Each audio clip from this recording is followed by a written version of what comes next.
สำแดนเหนืองามเหลือสุดพันละนาทิวทัศน์ท้องนา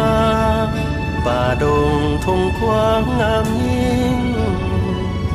น้ำซ้ำไหลผ่านภูผาหน้าเพลินพักพิงงามแท้ส่วนสมทุกสิ่งงามจริงจับใจบ่หาย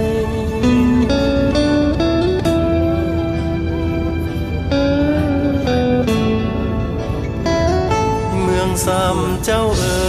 ยก่อนเคยสุขสมห่มเย็นซ้ำเนื้อนั้นเป็นถิ่นฐานสำราญหัวใจสายันคอยคำอยู่ตามลำน้ำสองสายหนุ่มสาวอาบเย็นซื่นใจ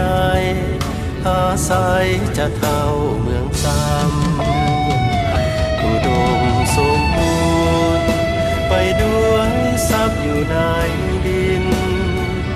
สาวเมืองอยู่กินกันด้วยสิ่งอยู่ในน้ำค่ำคืนแววแก่แอวแฟนน้องสาวเมืองซ้ำทบทวนแล้วยิ่งสุขล้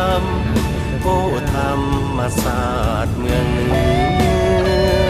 เมืองซ้ำเจ้าเอ๋ยถึงเจ้าอยู่แดนกันดารยังเหมือนวิมานตะการบ่มีหูเบื่อถึงข้าวจำจาจำภาคจากถิ่นเมืองเหนือคิดถึงเมืองซ้ำทุกเมื่อ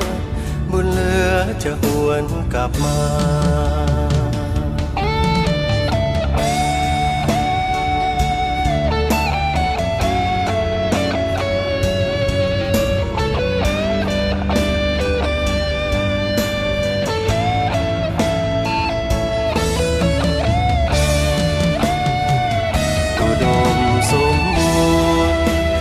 ด้วยทรัพย์อยู่ใน